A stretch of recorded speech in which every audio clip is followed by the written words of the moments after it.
Welcome to our webinar where we are going to be talking all things influencer marketing for restaurants. My name is Savannah and I'm the Solutions Marketing Director here at Popmenu, and I'm joined by Macy Smith, our Client Marketing Program Manager. Hey everybody, I'm Macy. I work alongside Savannah in our Marketing Services division on several things, including influencer marketing. Awesome. So we're going to be sharing a lot of great information today on influencer marketing, why it works, and how you all can get started with this strategy. So let's go ahead and jump in and see what's on the menu for today. Today, we'll cover why influencer marketing works for restaurants. And one thing we probably all know here on the webinar today is that getting new customers in the door is a big challenge for restaurants. And it actually doesn't matter what industry you're in. Getting these new customers in the door can cost anywhere between 5 to 25 times more than retaining the guests who already know and love you. And influencers use their reach to turn these one-time and potential guests into loyal regulars. And this is just one of the reasons the strategy can be a game changer for restaurants. We'll also cover the ideal influencers for restaurants. And you may be surprised to learn that you don't need to break the bank or work with mega influencers to make a difference in your business with this strategy. And finally, we'll cover how to work with influencers, and Macy here is going to give you the map you need to start your journey with influencer marketing. So why does this strategy work for restaurants? Your product is in high demand, and food and drink is one of the top topics consumers want to see from the influencers they follow. In fact, in 2023, 1 in 4 consumers purchased a product based on an influencer's recommendation. And that's probably why we see around 80% of marketers today agreeing that having an influencer strategy as part of your marketing mix is absolutely essential to reach your social media marketing goals. And rounding out last year, nearly 500,000 creators in the US posted about food and beverage brands, more than 1.2 million times. So as we continue to see this grow in 2024, what this is telling us is that if you're not approaching influencer marketing in your overall strategy, your competitors probably are. And you might be wondering, what else does this tell us? What is this data really telling us? And what this is telling us is that word of mouth and the way it works is really shifting. And if you want to expand your reach, and if you want to get more butts in seats, and you want to do things like this, influencer marketing is going to get people talking about your brand. And influencers, what I love about working with these, and when we work with our customers, when it comes to influencer marketing campaigns, I love that they add this new level of creativity into the narrative. And they also offer a really fresh perspective while boosting your brand's visibility with their followers, and they showcase what makes you really stand out amongst competitors. So we'll go ahead and talk about some of the big guys, and what we're seeing in recent trends and what we're seeing with large restaurant chains is that influencers work. In larger restaurant chains, let's think like the Paneras and the Chipotles of the world, they're really embracing these partnerships to reach a variety of goals. And it all started when they realized that guests were seeking truly authentic connections rather than traditional advertising and being sold to. And so Panera Bread is a great example of this. They've leveraged local agencies and local influencer partnerships, and they've seen great success. And we're talking reaching millions of potential guests and generating buzz on new offerings they have, for example, like a new delivery service or new menu items in a local market.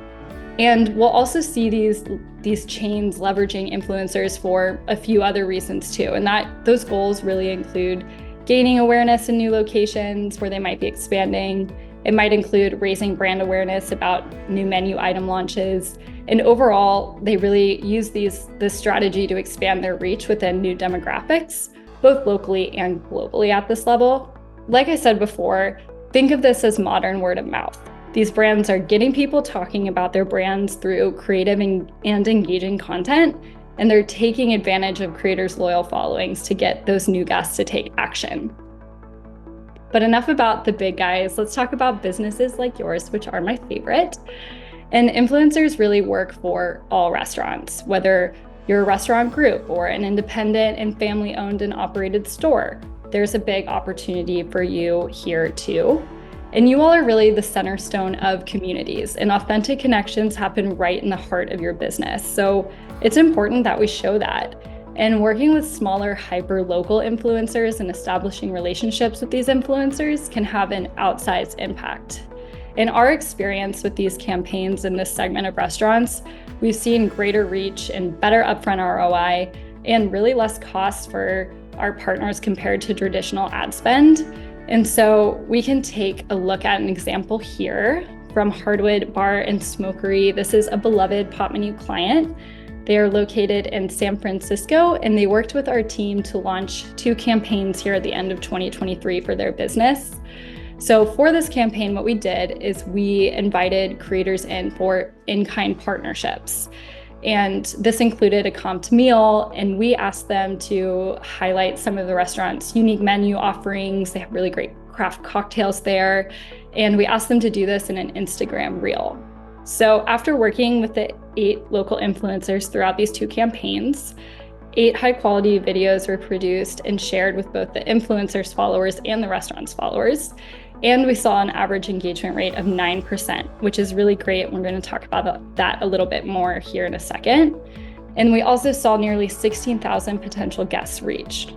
So another piece of this, one of my favorite pieces, is that they also saw significant growth on their Instagram, which showed that the content was really resonating with those guests, and it enabled the restaurant to continue remarketing and engaging with those new guests. What we also saw here, which is very unique, but this is something that can show the extended value of influencer campaigns, is that in some cases, the influencers would post additional content after the campaign period, highlighting the brand because they genuinely enjoyed the food and their experience. And so that's a really, really awesome extension of value that you can get from these partnerships.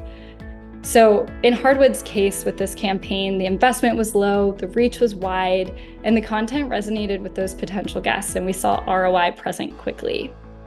And at this point, you might be thinking, okay, what type of influencers would be open to partnerships like this? And I'm going to have my colleague share a little bit more about that. But first, a poll. All right, so let me go ahead and get this poll launched for you guys.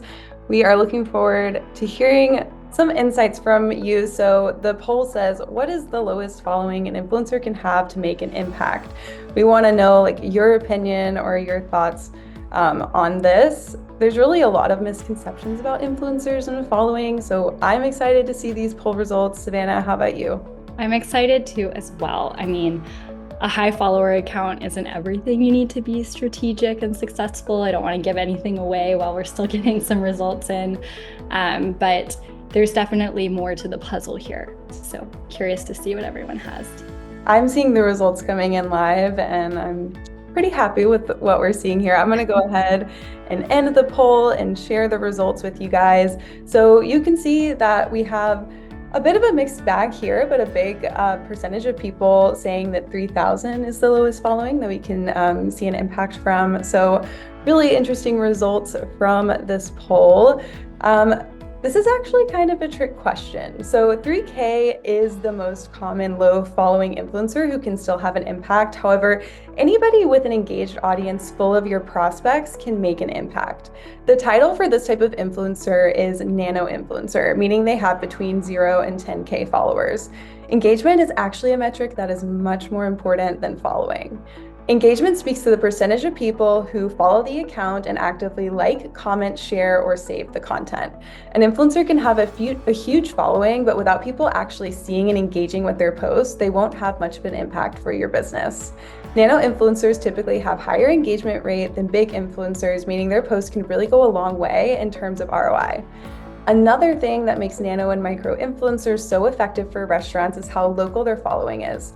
Working with somebody with 3,000 followers in your targeted area would have way more of an impact than somebody with 300,000 followers, but only a few in your local town. So what type of influencers are best for small to mid-sized restaurants? Our answer is nano and micro influencers. A study by McKinsey reported an emergence in a largely untapped market of influencers with smaller followings, meaning micro-nano influencers. It found that the micro-nano influencer strategy yields a positive ROI for brands. Although these influencers work across industries, I'll share why they're the right fit for restaurants specifically. The first one we touched on already, and that's locality. One of the most important parts of marketing is getting your message to the right audience. Nano and micro influencers usually have really local audiences, meaning the majority of people who see their post have access to your restaurant. The next one is engagement. We've talked about this previously. You're going to hear us talk about it a ton because engagement truly is much more important than following. Nano and micro influencers are praised for their authenticity, which results in higher than average engagement rates. An average engagement rate is between 1 to 3%, but we see between 4 to 10% with our nano and micro influencers. The average Instagram engagement rate for food and drink influencer content is just 2%, which really points to the effectiveness of nano and micro influencers since theirs is so much higher.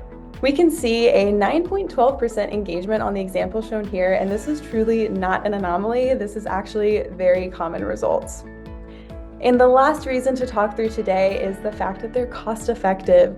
This is a big one for restaurants with a small or non-existent marketing budget. While influencers with more than 50K followers will almost always want upfront payment, smaller influencers are usually open to exchange agreements. This means that they'll post about your restaurant in exchange for a free meal. This keeps the partnership within budget and takes away some pretty intense management steps. With larger creators, there's usually a cost negotiation, contracts, and agents to deal with, keeping in mind that the nano and micro influencers are more effective for your business anyways. The cost-effective piece is really just the cherry on top. And as Macy shared, those nano and micro influencers are a great fit for our small and mid-sized restaurants and an efficient one as well, but there's still a great deal of effort involved to get these partnerships going. So our friends at the National Restaurant News put this beautifully, and managing the relationship with influencers is critical, and it requires time and attention versus a more traditional spray and pray approach. And for those that might not know what spray and pray approach means, it's a marketing approach that basically involves sharing your advertising or your marketing messages across a wide range of channels. So you can think print and billboards and ads, and not having a specific target audience in mind, and then hoping that those messages will reach the right guests and lead to a conversion. So this influencer marketing campaign strategy is much different than that. Managing these influencers is incredibly important, and doing it right, like I said, could be time consuming, because when we're working with these partners, we need to be strategic about who we choose to work with. And we need to look beyond follower counts and pretty content and into the creators' audiences and their overall messaging. And in addition to that, what's really important is that nurturing these relationships and maintaining the same level of hospitality that you do with your guests with these influencers will make a big difference. So with all of that said, I'm going to pass the mic back to Macy here to talk a little bit more about managing influencer relationships, and she's going to give you the map into how these partnerships work. Awesome. I'm excited to really break it down for you guys. So let's talk about the step-by-step. Now that we know what type of influencer we're looking for, what actually goes into doing an influencer campaign. So we have, I believe, 6 steps that we're going to go through today. The first one is to identify your goals and benchmark data. It's important to know what you want to gain from the campaign and take note of your current performance so that you can tell whether the campaign made an impact. Keep in mind that 56% of restaurant owners use data to make marketing decisions, so without it, you'd likely be making less informed decisions than your competitors, and we really don't want that. So let's talk through some common goals for influencer campaigns. The first one is follower growth. So this is just the percentage of growth that your account following experiences during the campaign. A benchmark for this would be the following that you have before the campaign starts. And an example goal here could be 15% growth in following when partnering with 3 influencers. The next metric that you want to look at is campaign reach. So this is reaching a certain number of people with your message through influencers. So essentially, how many people are seeing those posts. You don't necessarily need a benchmark here unless you've done influencer campaigns in the past, but an example goal that you could set is reaching 10,000 people with your campaign. And last, once again, I'm going to talk about engagement. We want to look at campaign engagement. So this is the percentage of people who follow the influencer and liked, commented, saved, or shared the post. You don't need benchmark data for this, again, unless you've done that previous influencer campaign. You could tap in the industry averages here, but an example goal would be an average of 7% engagement rate across all the influencers that you're partnering with for this campaign. So now that we're set with the goals, let's get set with some of the specifics for the campaign. It's best to work with influencers when we have a focused message in mind, and that's where your campaign brief comes in. A campaign brief is a document you send to influencers to provide them with all the details before they commit to your campaign. It helps set expectations correctly and make sure that the final outcome is what you're looking for. A campaign brief is typically made up of 5 categories, and I'm going to break them down for you really quickly. So the first one is the explanation of your brand.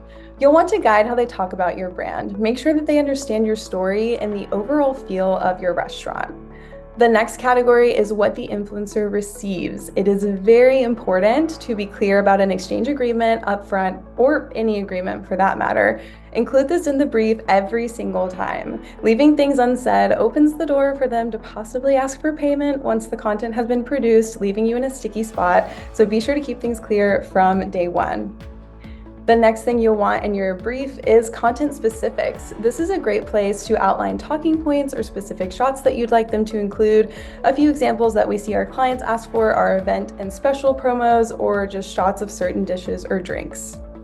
The next thing is timing requirements. So if you want to be present during the influencer's visit, which we definitely recommend, you'll need to include a few dates and times for them to choose from in the brief.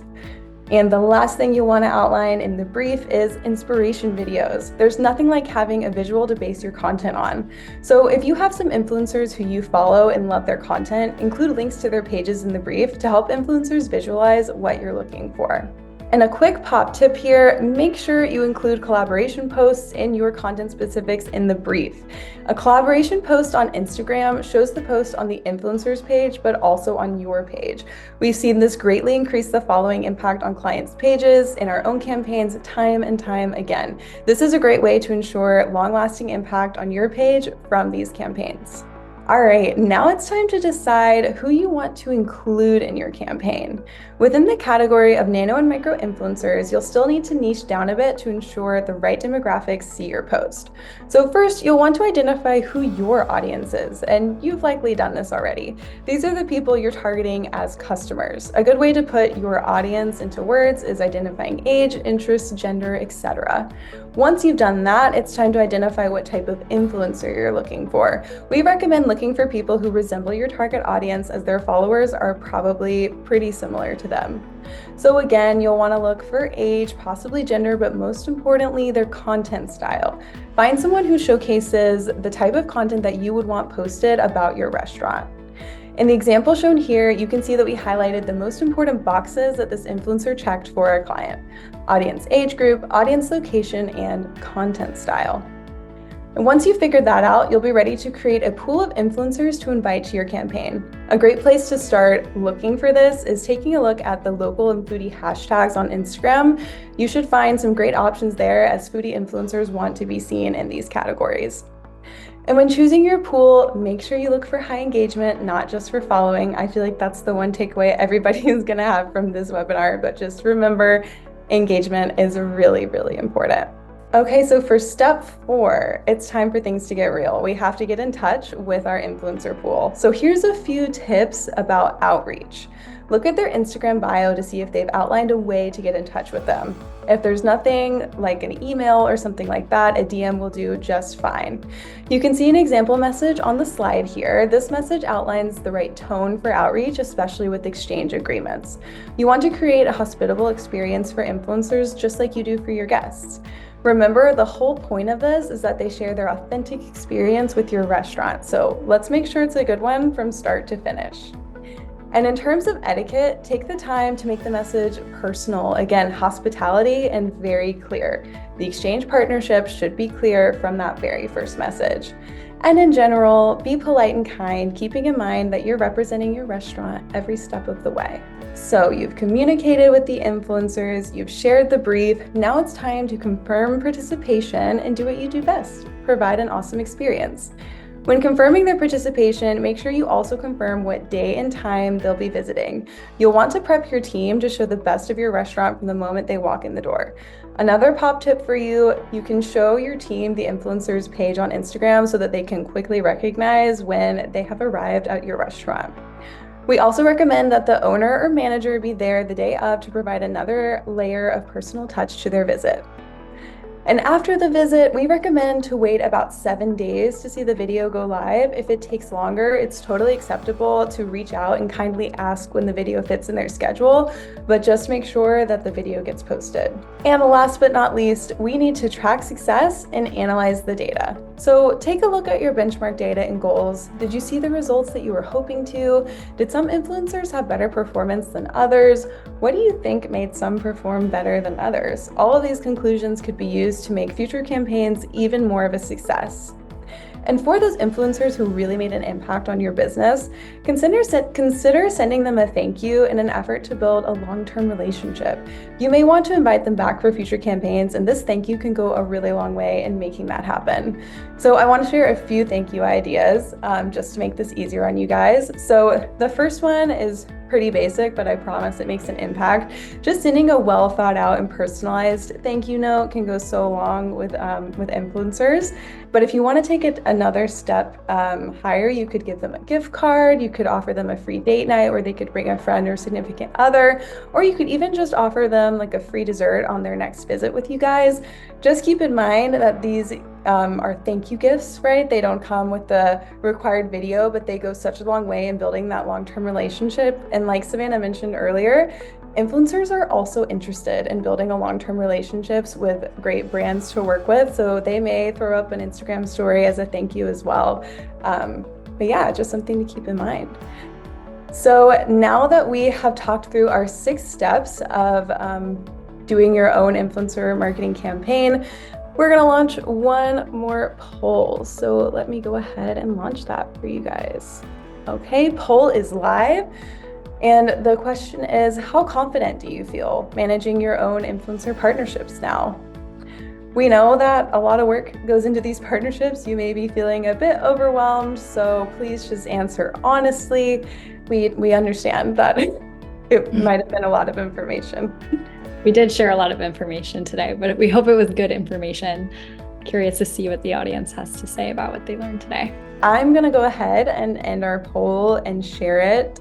So as you can see, we got about a quarter of people saying that they feel really confident that they got this, which I love to hear. Some people are, thinking maybe they could do it or they need to learn some more. And then some people not too sure. Again, like I said, I think all responses are valid here. It is a big undertaking, and Savannah is actually going to chat a little bit more about some solutions that we have here at Podmenu. Yeah.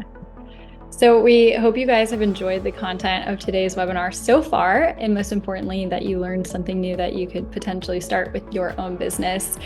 But if you are a busy marketing stakeholder that believes this strategy in your business is something that you need, but you might not have time, or you have different priorities that you need to manage right now, we do have a service opportunity for you here at Podmenu. So with this service, we manage the influencer campaigns and the influencer relationships for you on behalf of your business and your brand. So if you are one of those folks that was feeling like this is way too much, we might have a solution for you here. And Macy, you want to wrap us up? Yeah. I just want to thank everybody for joining the webinar today. I love to see everyone so engaged with their questions. I think it really confirms the value of what we came here to talk about today. So like Savannah said, if you'd like to learn more about how Podmenu can help you with your influencer marketing, be sure to request a demo through our website, reach out to your client success manager or sales rep, and check your email for those follow-up materials that we promised you guys.